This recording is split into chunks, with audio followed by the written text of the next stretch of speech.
Apple's M1 chip was a game changer when it was released. Its performance stunned everyone for a good reason. Even though Apple has since released much faster chips than M1 chip, in the world of iPads though, the M1 iPad is still an overkill. But despite that M1 chip, Stage Manager, full monitor support, Final Cut, Logic, or even Resolve like Pro apps in iPadOS, the iPad is still a very weird device to me. Let me tell you.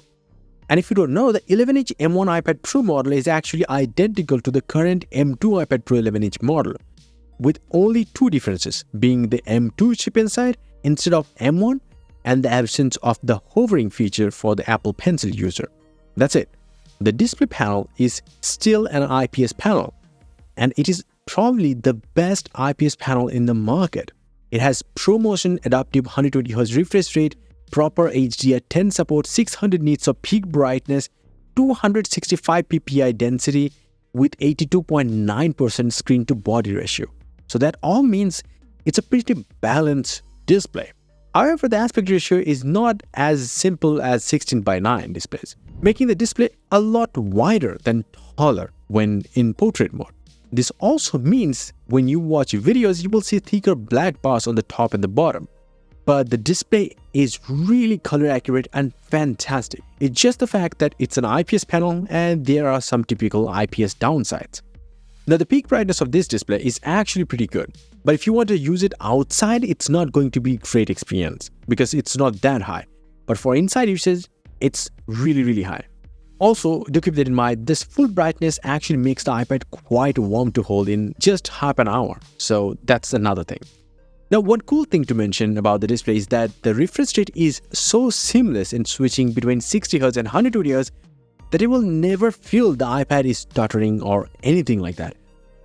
The bezels are actually slightly thicker than you wanted, but it's actually good to have a thick symmetrical bezel. It makes it easier to grip the slippery slim tablet. And speaking of slimness of the tablet, the iPad Pro 11-inch model is only 5.9 mm thick, which makes me nervous to hold the tablet naked every freaking time. But also crazy to think that all this power and everything is inside this thin little tablet. This is just crazy.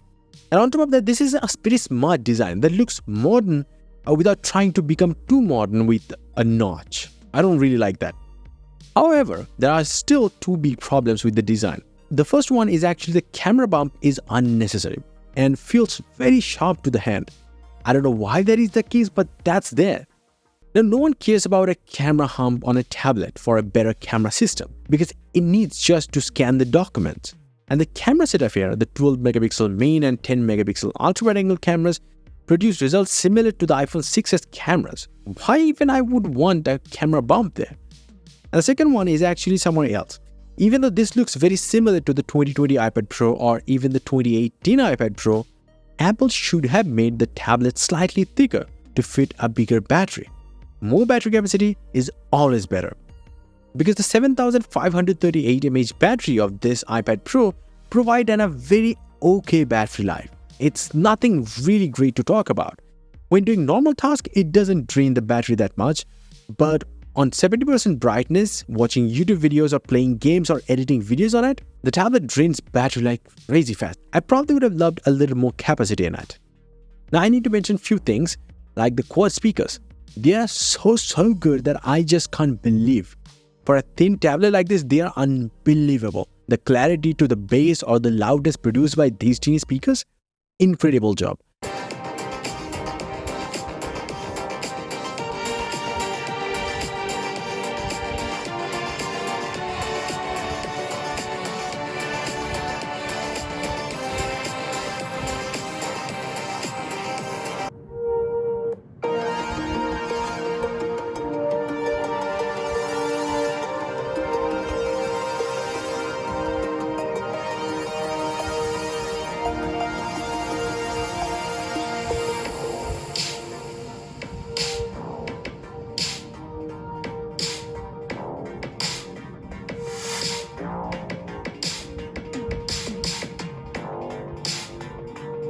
Also, the Wi-Fi performance, Bluetooth performance has been really good for me.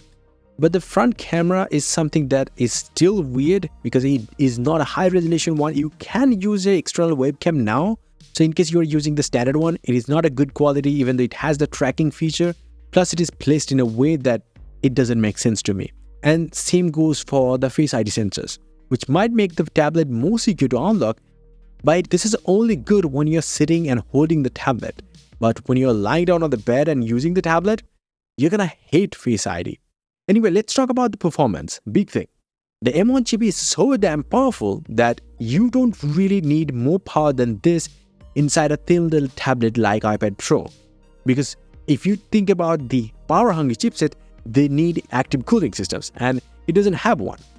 It opens every single app so quickly, the RAM management is fantastic, the GPU performance is pretty good, and I have never seen it stuttering or lagging. I've never felt my Resolve project or LumaFusion project exporting slowly or anything like that. No, they're hella fast. Let's talk about the operating system. The iPadOS 15 launched with the M1 iPad Pro was a big letdown. And people were right. Why have an M1 MacBook chip inside a tablet when the operating system is still a reskinned iOS than macOS? But at least Apple has provided Stage Manager experience for better multitasking, external webcam support, full monitor support up to 6K resolution, DaVinci Resolve, Final Cut Pro, Logic Pro, even though some of them are actually subscription-based one, but at least they provided. But iPadOS still lacks many features that macOS has. It kind of feels like basic things, like there is no clamshell mode when connected to a monitor, the background processing gets killed every other time, it's unpredictable, you can't even have multiple audios playing at the same time. I mean, that's really bad. The multitasking feature is still not there. The file management system is really weak, even though it does have a very high-end USB-C port, but sharing a file between an SSD and the iPad is really slow. So it definitely feels like a mobile operating system that is trying to be a desktop operating system, but it is nowhere close to that. So in conclusion, the M1 iPad Pro is a powerful and impressive tablet that can handle any task you throw at it. The display is stunning, the design is slick, the performance is unbeatable. However, there are some downsides, such as the battery life. The limitation of the operating system is the biggest one. So overall, if you are looking for a powerful tablet and don't mind the limitation of the iPadOS operating system, the M1 iPad Pro is still definitely worth considering. And it's gonna be in the next few years as well. But if you're looking for a true laptop replacement, you might want to consider a MacBook instead. Don't even think about it. Now you might be thinking why you titled the video like this way. Well, the reason is this. I use my iPad as an entertainment device, video editing device, as well as a scripting device. So I'm more than fine with whatever it does already offer, whether it's software, the hardware, or anything like that. But then again, I'm not a great example of a professional video editor or even a medium-sized creator. And even then, I had to buy a gaming laptop for the stuff that the iPad can't really do, but a MacBook would be able to do. Or the iPad is too buggy to do that job.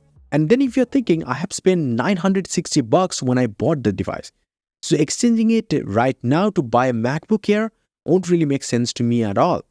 So unless Apple make the iPadOS as capable as macOS while making it touch-friendly for tablet usage, I'm not gonna even think about spending any money on an iPad ever again. And yes, if you want, you can get some crazy cool wallpapers up on my website. Definitely visit my website, joindavid.com, link down below. So yeah, that's about it. Until the next one, bye and take care.